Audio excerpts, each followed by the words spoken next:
The shadow work. Shadow work. Is it something we can do ourselves? Or is it really something It is. that It is. needs to be guided? I think in terms of the steps, because everything has to start with the letter, right, to make it easy to remember. So this is temporarily called the Shadow Self Mastery Pursuit. Sounds very wordy. I think I'm going to change it. And it consists of 6 steps, all starting with S. So the first is surrender. And that's start by surrendering to the idea that you have a shadow self. This is about accepting that everyone has hidden parts and it's normal and it's okay. I find that easy.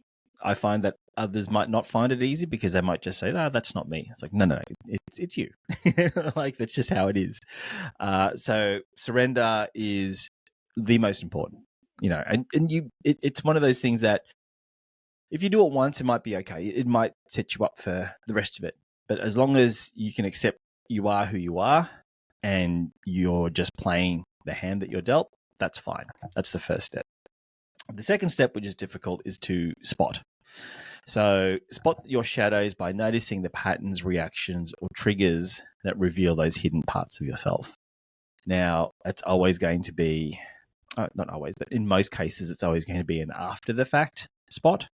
You flew off at your friend because he did something that's always bothered you, or you call the client up and you yelled at them, or someone sent you an email and you haven't replied for 3 weeks because it's about some bad stuff.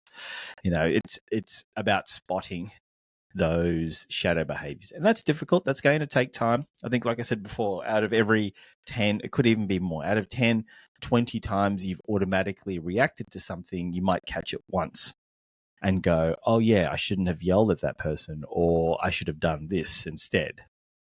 So that's the second step, is to spot it. The third step is surface. So surface the stories behind those shadows. The step is about bringing those hidden beliefs or narratives into the light so you can see them clearly.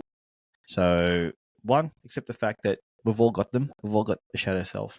2, just spot the next time something like that happens. And 3, name it. Is it a jealousy thing? Is it an anger management thing? Is it a you're not enough thing? There's that if you name it, you claim it kind of thing. Once you bring it to the surface, it's easier to deal with. It's easier to say, okay, fine. So I get jealous of other people for this reason. So that's the third step. Fourth is to search. Let's search for secondary gain. There might be in it somewhere. It's not going to be there for everything, but search for it. Understand what hidden benefit or comfort your shadow self might be providing you, even if it's not obvious. So things like what we mentioned before. So being, if you procrastinate, it's because you're avoiding something that you don't want to do. So there is some secondary gain behind it, and the sooner that you can outline it, the better it will be. So the fifth is to steer your feelings about the shadows. This means consciously guiding how you relate to them instead of letting them run the show. So we've accepted the fact that everyone's got them. We're now spotting these shadow self behaviors. We're now bringing them to light and going, okay, this is what I've got. Is there any secondary gain for some of these behaviors? Cool. The fifth is to steer. So now, instead of trying to let the shadow self automatically make you react to a situation, pause. Think of other ways in which you can react to the same kind of feelings. Now, that's going to be difficult, but that's really the only way that you can stop yourself from repeating those patterns over and over and over again. It's just like that